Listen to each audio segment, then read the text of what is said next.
पूर्णस्य पूर्णमादाय पूर्णमेवावशिष्यते। ॐ शान्ति शान्ति शान्तिः।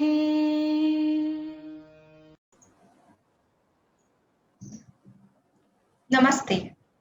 Welcome to the 10th session on Bhagavad Gita, your source of inspiration by Jayaji.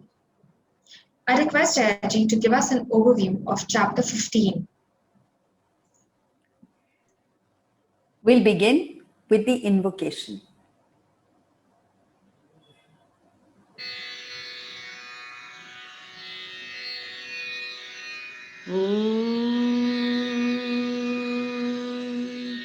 Sahana bhavatu, Sahanau bhunaktu, Sahaviryam karavavahai, Tejasvinavadhitamastu ma vidvishavahai.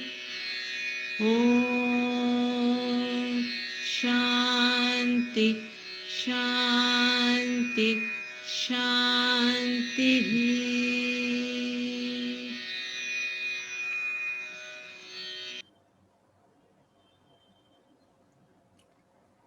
Chapter 15, a wonderful chapter, subtle chapter that is almost equivalent to an Upanishad. In fact, it borrows heavily from the Kathopanishad. With imagery taken from the Kathopanishad, Krishna portrays the entire universe as the Ashwatha or peepal tree, but with root above and branches below. The root is Brahman, God. The branches are the manifestations in the world. The secondary roots that emerge from the main root are the vasanas, ignorance. The branches are activities that go upward, take you towards evolution, or downward to degradation. In this chapter, Krishna urges you to cut apart this firmly rooted tree of the material world, the Ashwatha, with the weapon of detachment. In this short, yet immensely deep chapter, Krishna expounds on the nature of Brahman and how it pervades the manifested world. Brahman is self-effulgent and not illumined by the sun, moon, or fire. Verse 6.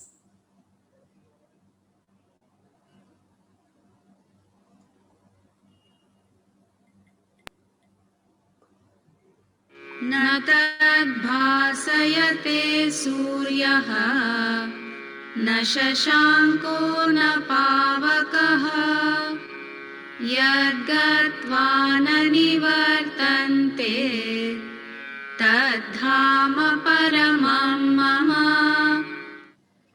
The sun does not illumine that, nor the moon or fire. That is my supreme abode, which having attained, they do not return. This verse is taken directly from the Kathopanishad, which says, Na tatra suryo bhati na chandra tarakam nema vidyuto bhanti kutoyam agnihi tameva bhantam anubhati sarvam tasya bhasa sarvamidam vibhati. The sun represents direct light. The moon is indirect or reflected light. And fire is created or invoked light. All three are illumined by Atman, enabled by Atman, but they cannot illumine Atman. Light symbolizes knowledge, consciousness, awareness. You are conscious of color and form because of light, but not sound, smell, taste, or touch. But here, light represents consciousness at all levels, physical, emotional, or intellectual. Brahman is pure, unconditioned consciousness beyond the terrestrial world. All the consciousness that we know, all the knowledge that we know is conditioned. And with our limited equipment, we cannot capture Atman. It is like in pitch darkness, there is a torch which illumines everything in the room. But if you want to know which brand of batteries are enabling the torch, the moment you take out the battery, the light is gone. That's the one thing you cannot know. Similarly, Atman enables everything: the body to perceive and act, the mind to feel various emotions, the intellect to think a multitude of thoughts. But with the body, mind, and intellect, you cannot contact Atman. And the promise he gives here is Yad Gatva Nanivartante. Having attained that, there is no return. Just as having woken up from a dream, there is no going back to the same dream, it's gone. Once you see the rope, you can't see the snake again. So, that Dhama Paramam Mama, that is my supreme abode. The mind is the supreme abode of all dreams. From birth to death, we chase after this elusive thing called happiness. Through the body and its perceptions and actions, through the mind and its emotions and feelings, and through the intellect and its ideas and ideologies. But you never get satisfaction from any of these. You may have the best, you may be the richest guy in the world, you may have everything at your command. But this thing called happiness eludes your grasp. The only person who is an exception to this is a realized person. Realized souls through the ages have declared to humanity that I have reached the ultimate. There is nothing else I need. I have infinite happiness. From this, we understand that there is something basically wrong with our pursuit. But you're so caught up in this mad game of petty interests that you have no time to think of more significant issues. You're too busy chasing after shadows, unfortunately. Krishna then explains the role of Atman in birth, existence, and death. Verse 10. उत्क्रामन्तं स्थितं वापि भुञ्जानं वा गुणान्वितं विमूढानानुपश्यन्ति पश्यन्ति ज्ञानचक्षुषः. The deluded, possessed of the gunas, do not see the Lord transmigrating or residing or enjoying. Those with the jnana chakshu, eye of wisdom, see. Now, when it comes to us, at all times we are gunanvitam, possessed of the gunas, operating out of the gunas, and therefore lost in the maze of perceptions, emotions, and thoughts. Unimportant, petty, trivial things occupy our mind. Day after day, month after month, year after year, and before you know it, you have reached the end. Deluded, these are vimudhatma, unaware of Atman, ignorant of the part, most important, crucial part played by Atman in birth, existence, as well as death.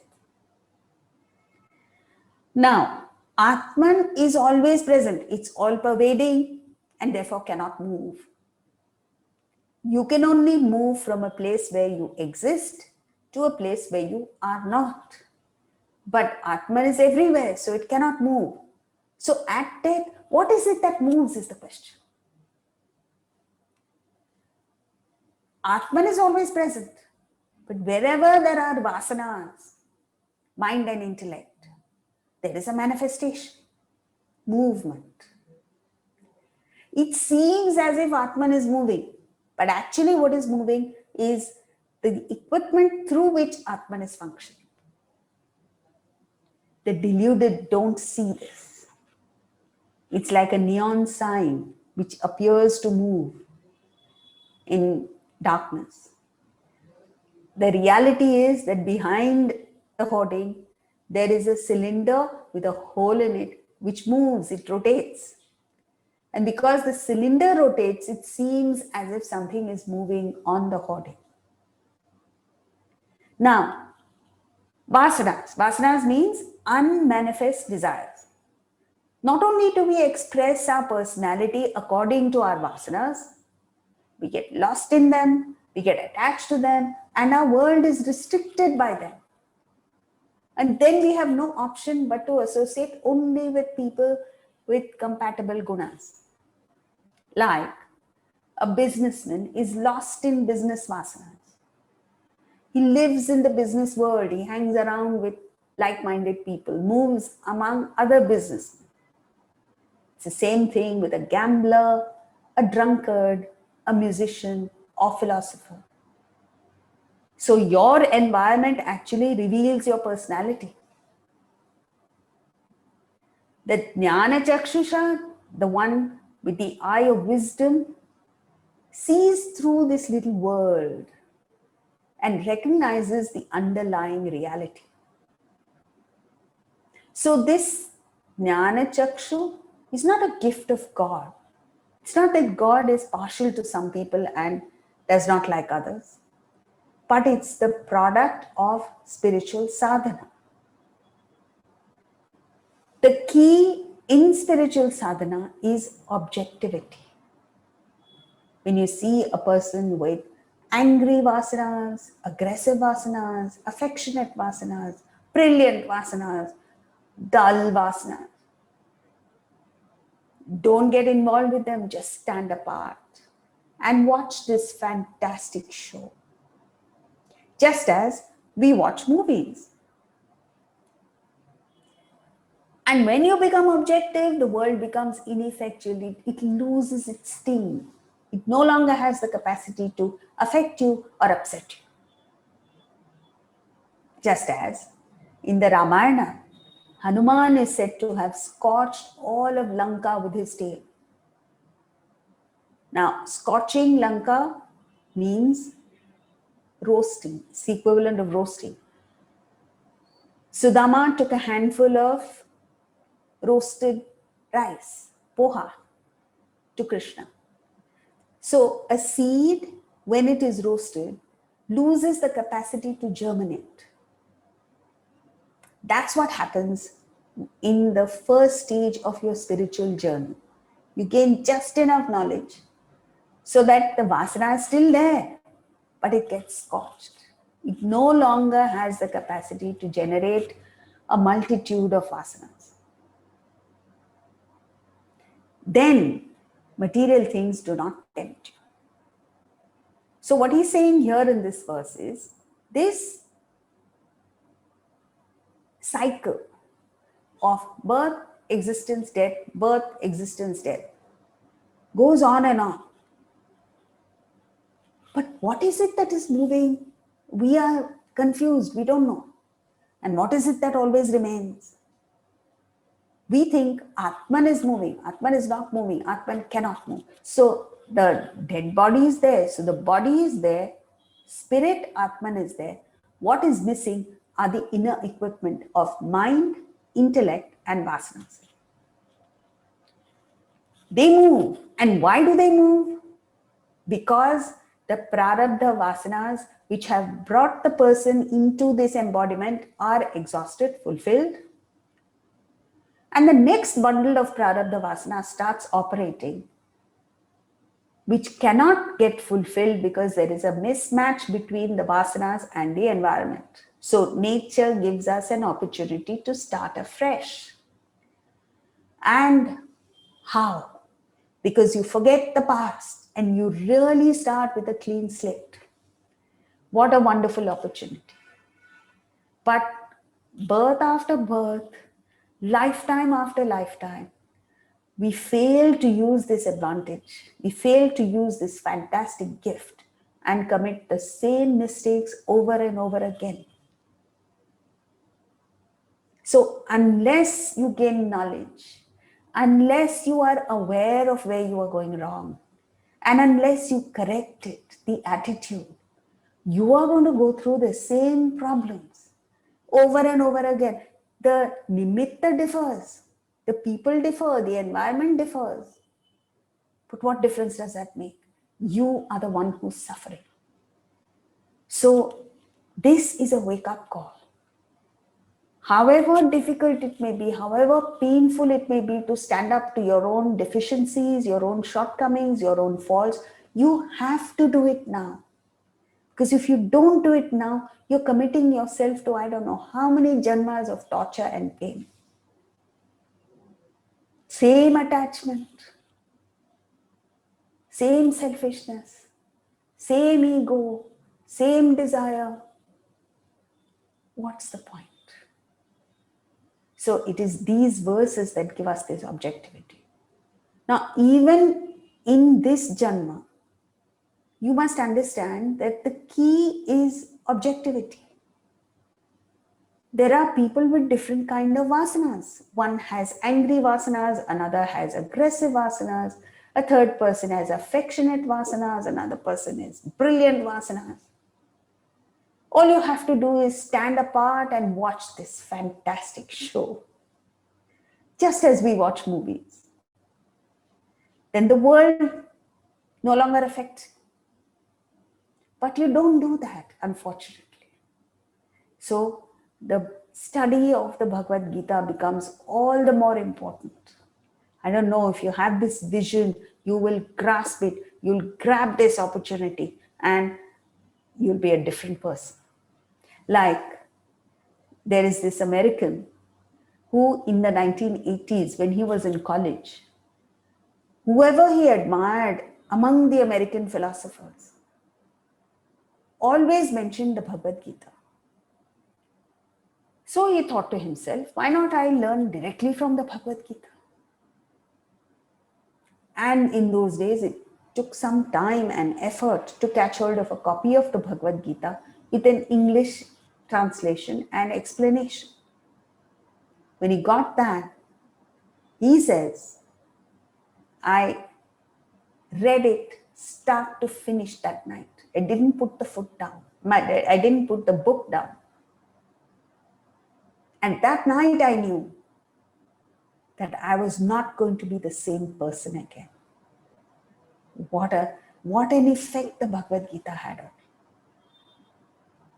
There's Will Smith who talks about the Bhagavad Gita. There are all kinds of people who talk about the Bhagavad Gita. But it's like water off a duck's back. However much we keep talking about it, there's no effect because you go back to the same thing. Not just Bhagavad Gita, challenges. We have all suffered from this COVID crisis for almost 2 years. No effect. People are still looking for sense enjoyment.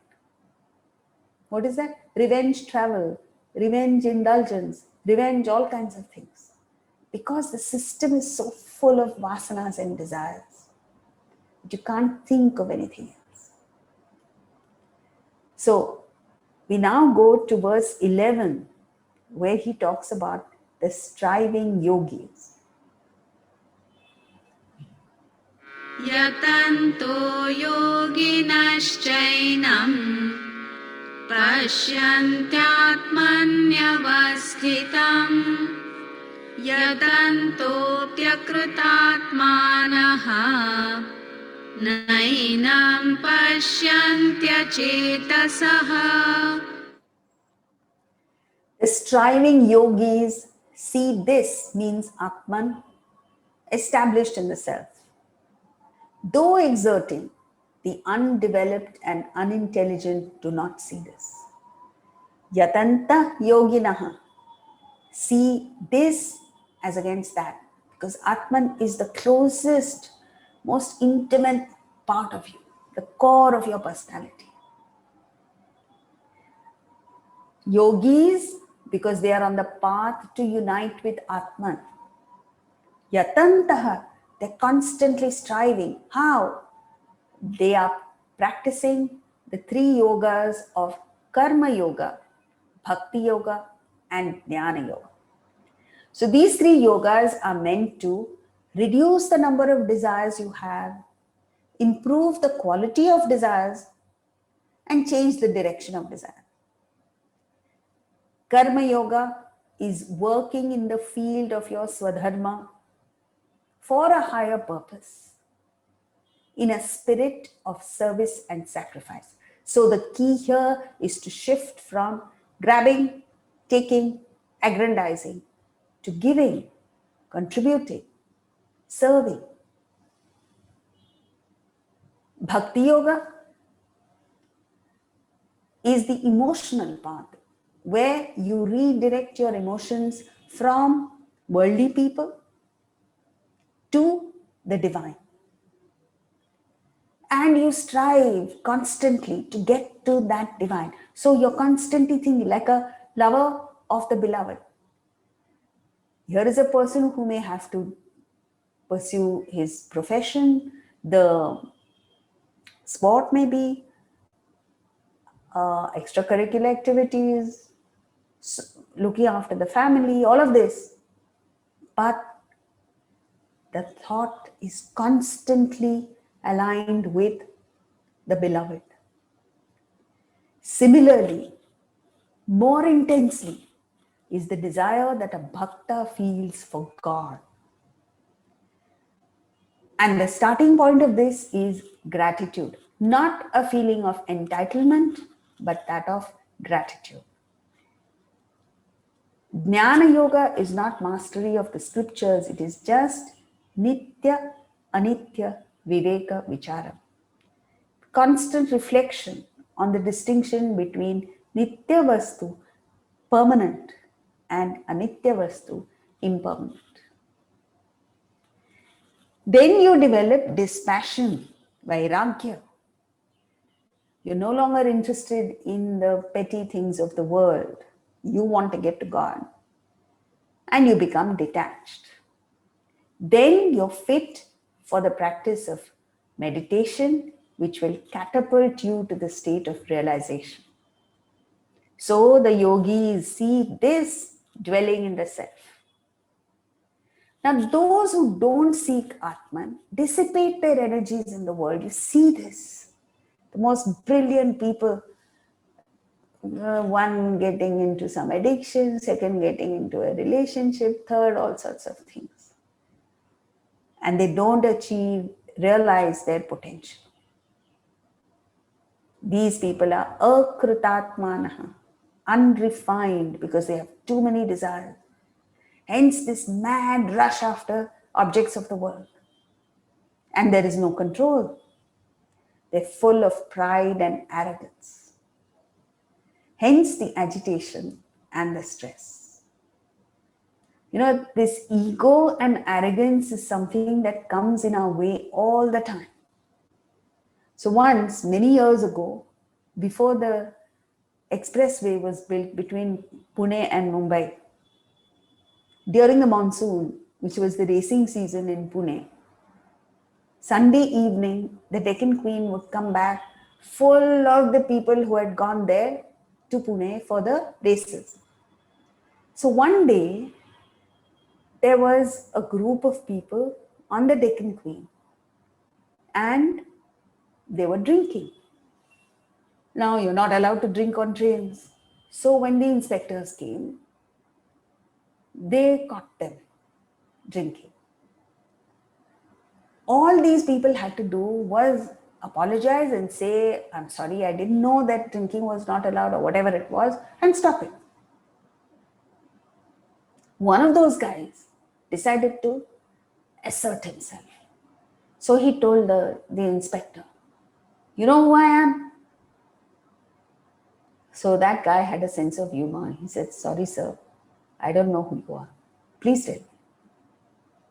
So he said, I am the Maharaja of Idar.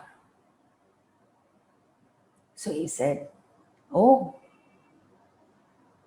but very soon you will be neither Idar nor Udhar. You will be Andar, my friend.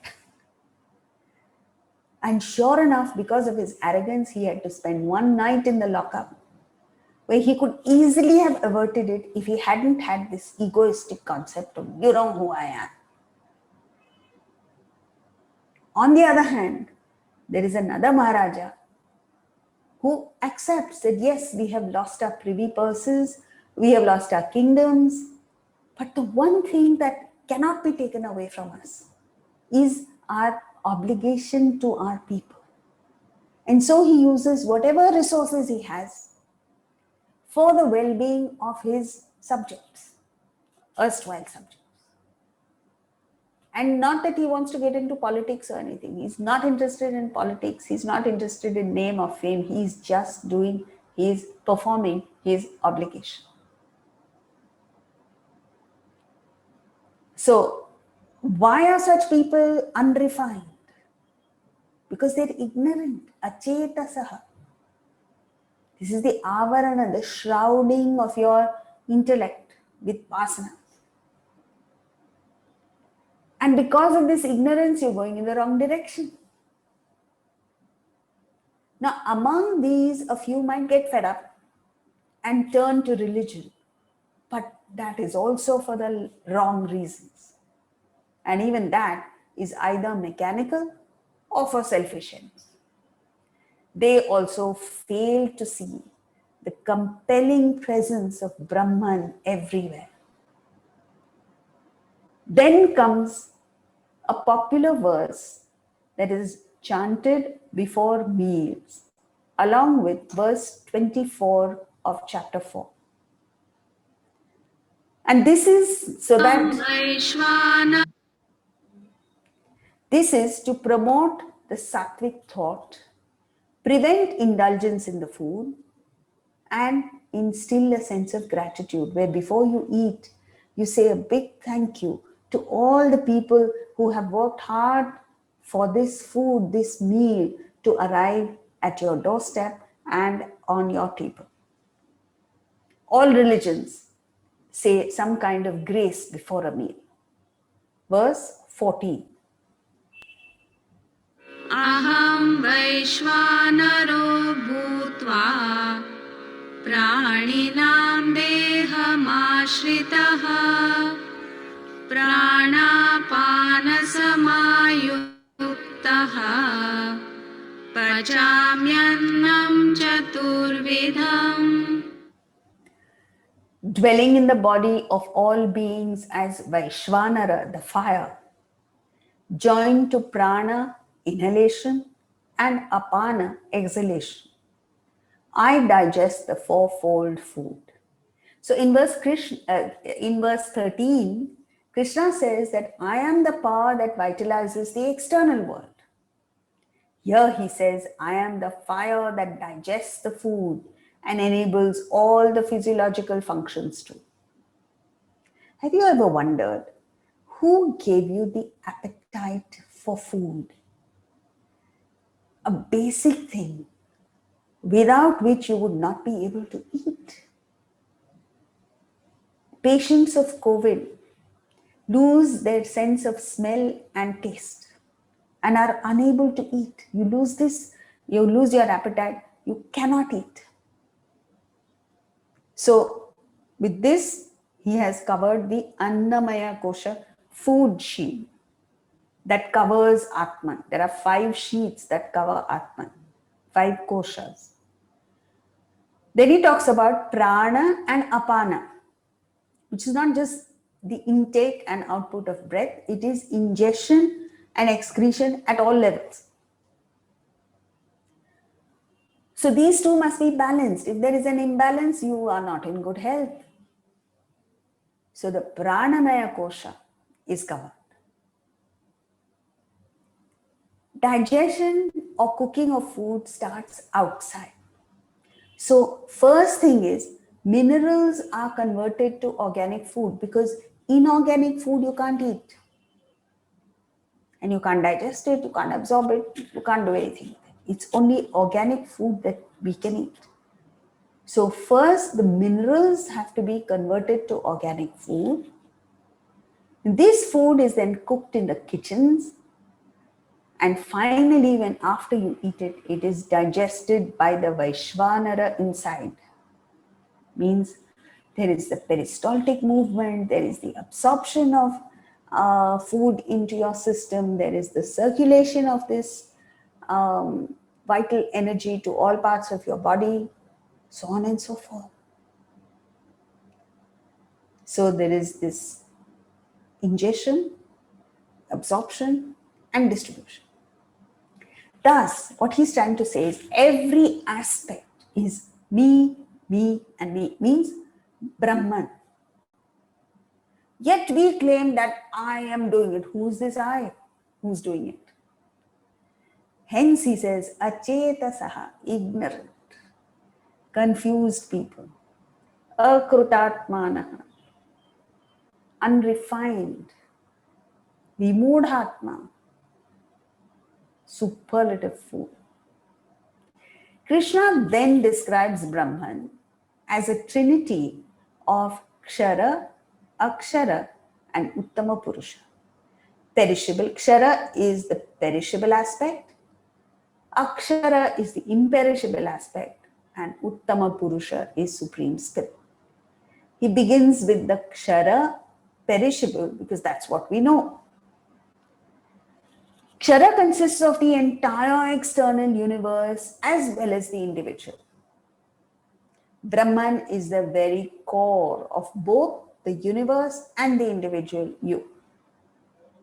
He reinforces the thought that you are the spirit acting through matter equipments. When spirit identifies with matter, Prakriti is born, an individual is born.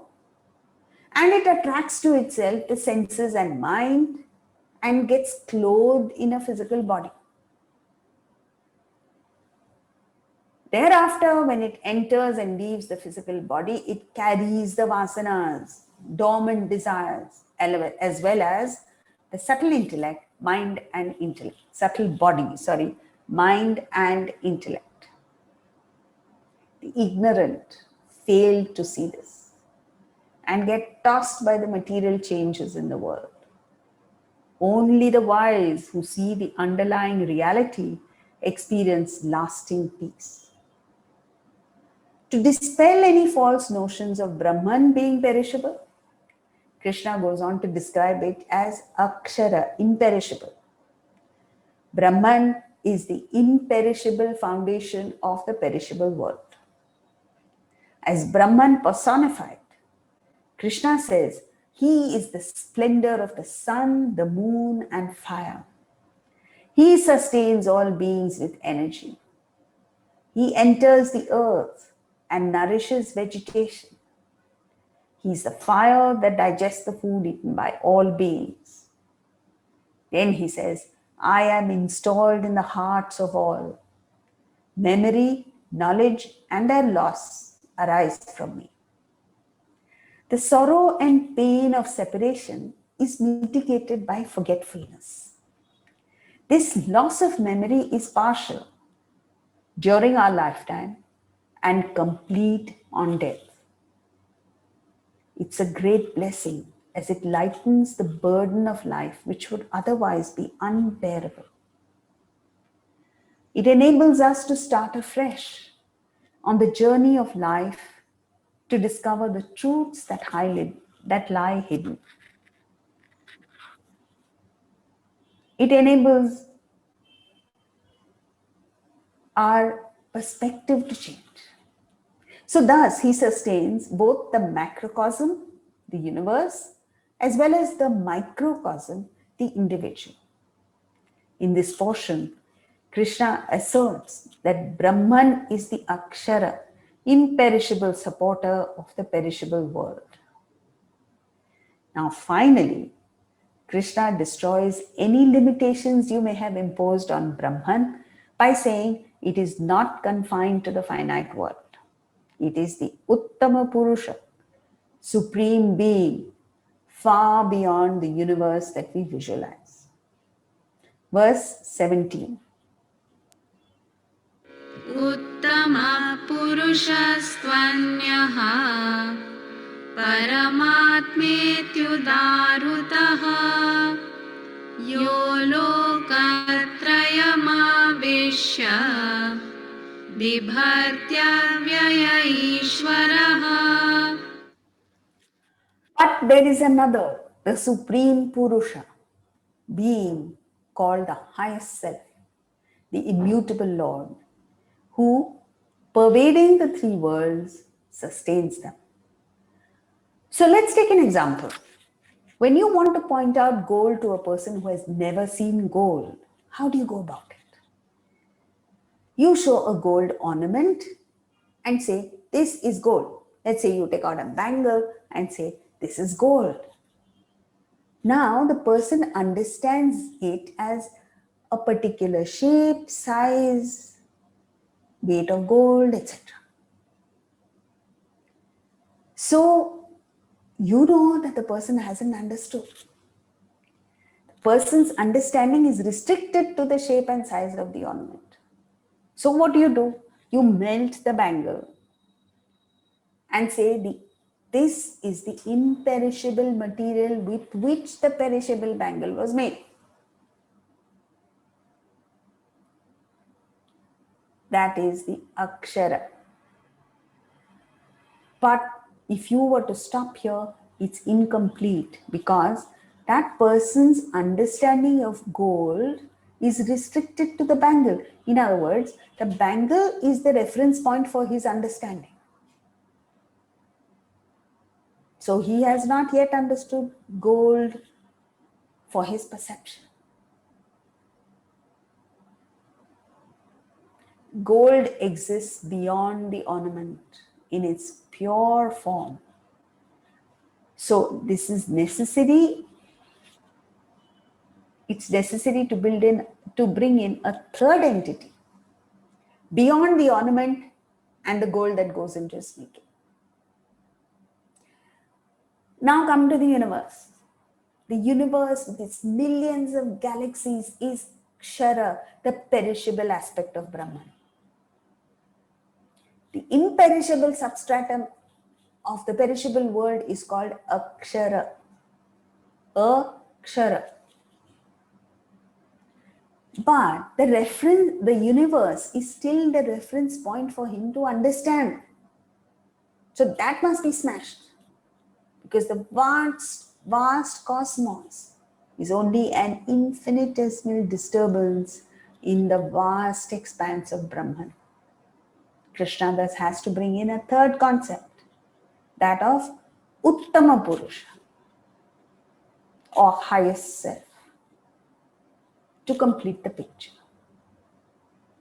Beyond the Kshara and the Akshara is the Uttama Purusha that pervades the three worlds of waking, dream, and deep sleep and exists beyond in its pristine glory.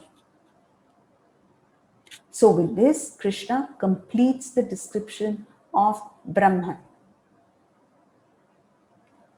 In essence, what is Krishna saying? He says, I am beyond the transient world and above the eternal foundation too. I am celebrated in the world and in the Vedas as Purushottama, Supreme Being.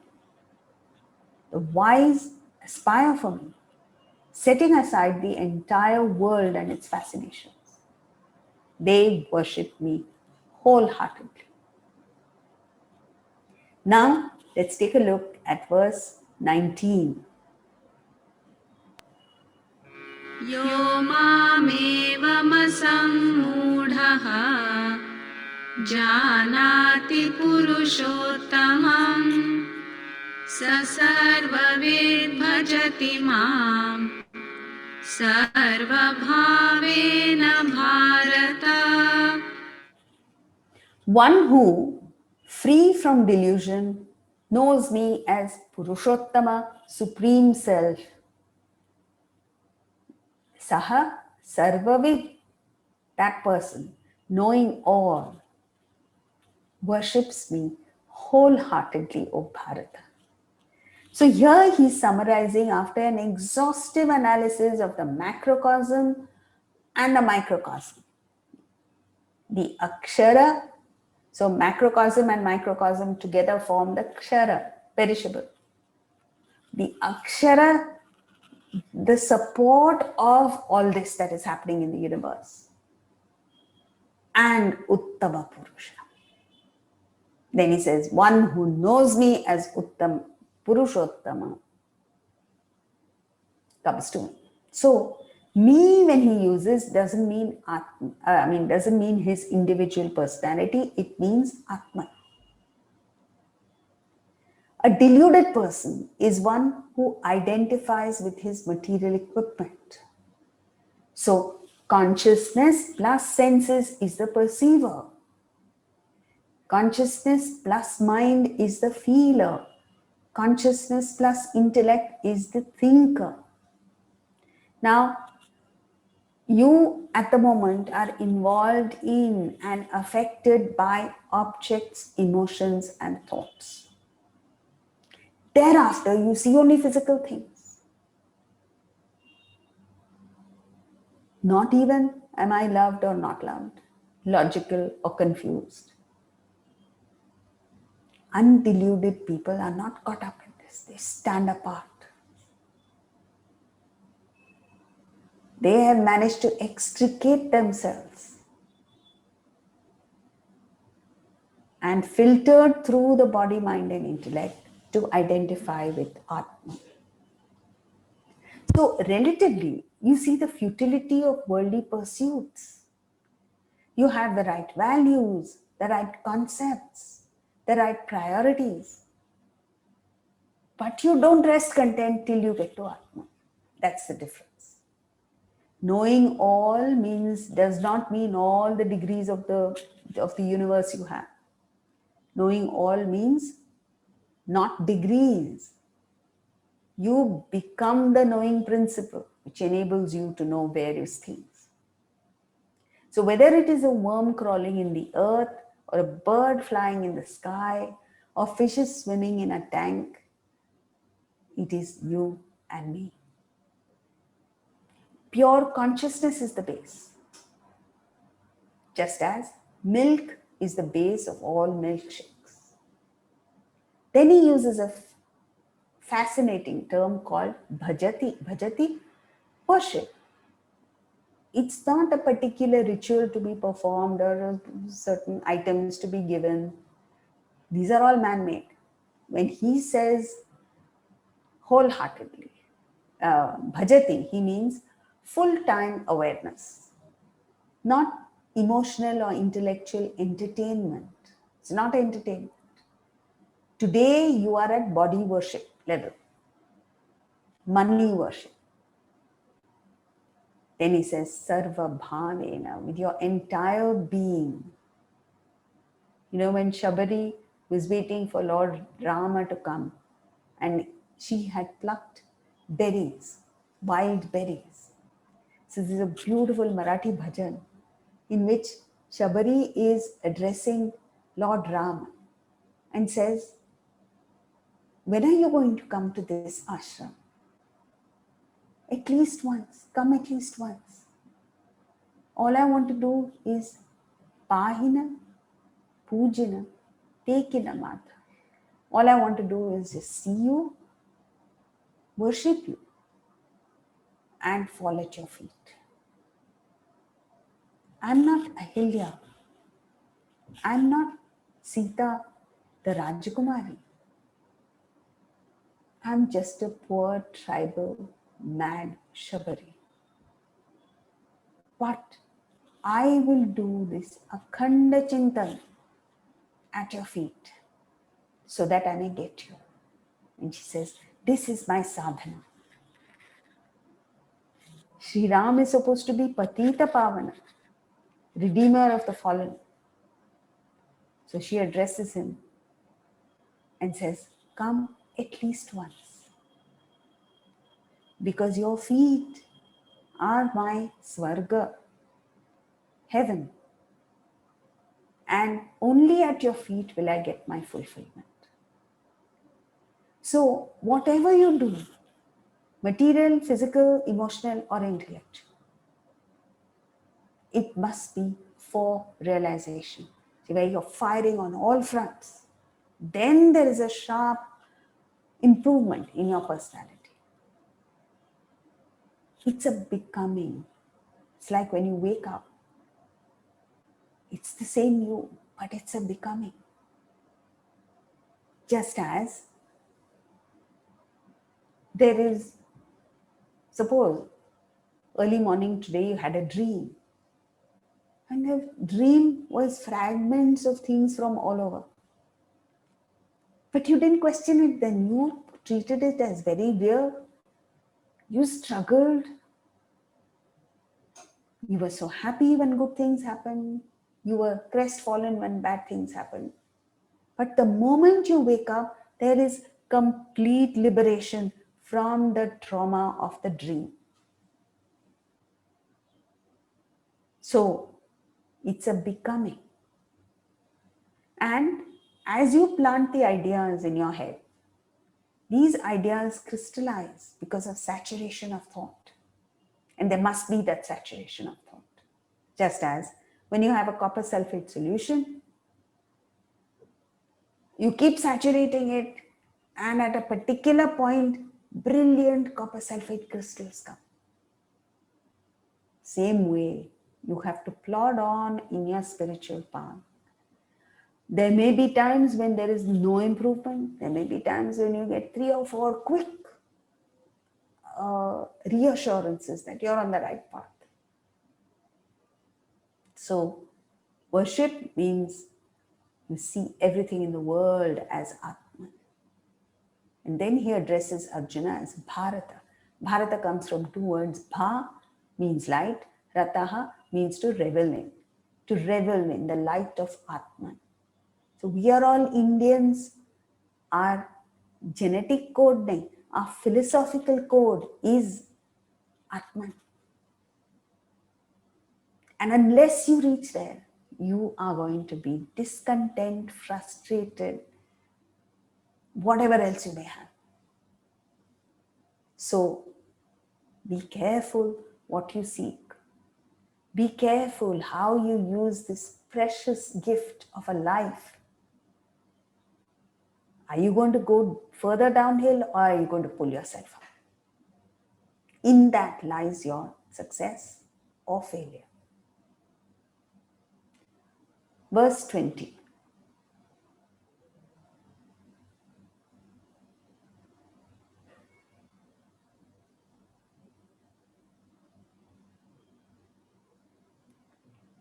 In this verse, he says, "Thus, O Anagha, I have presented this most profound science. Knowing this, one becomes wise and kritakritya, O Bharata." So, most profound science, because it's a subtle science, it's more secret.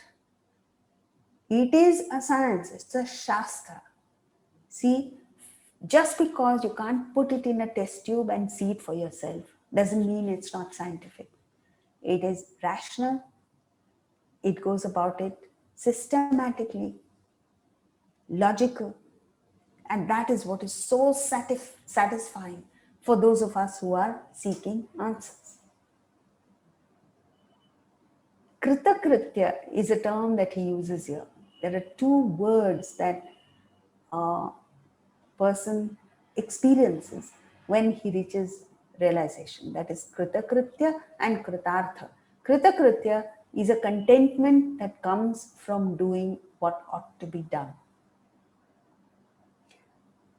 As in the 6th chapter, the very first verse, Krishna defines a sannyasi as anashrita karma phalam karyam karma karoti. So only thing we ought to do is just seek Atman. Anashrita karma phalam, without looking for the fruit of action. One who just does what one ought to do. He is a sannyasi, a jnani. So Continue on this path of just performing your obligations. Initially, you will see only obligations to the family. First of all, you'll say, I have obligation to myself and to the family. To do what? Give them education. Ensure that they have the wherewithal to earn money and the wherewithal to destroy themselves, because you haven't given them the knowledge of Vedanta.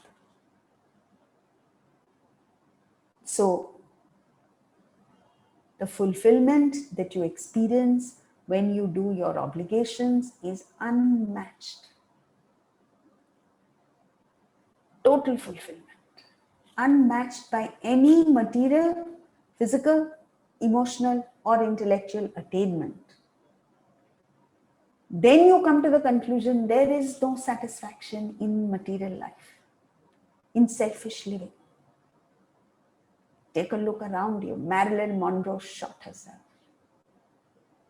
Charles and Diana, the whole world was in love with them.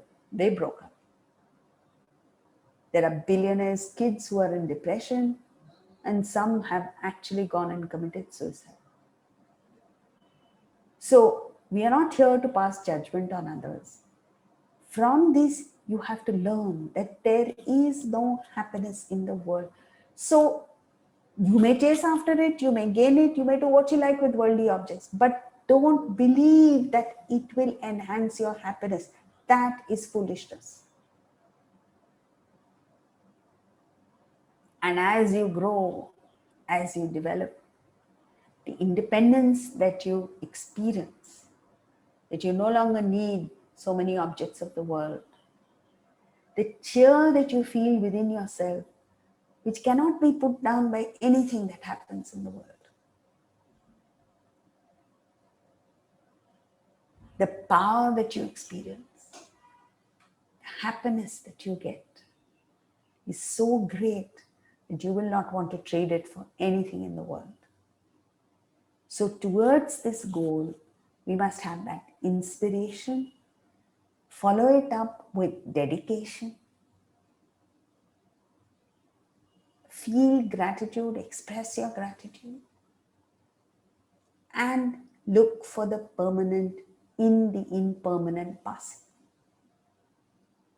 Then you'll be on top of the world.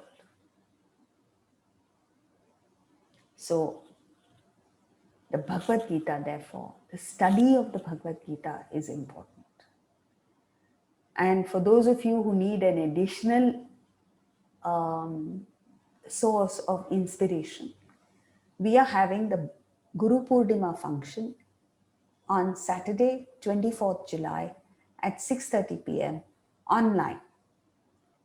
If you want the invitation and the link, it will be available on Zoom, YouTube, as well as Facebook.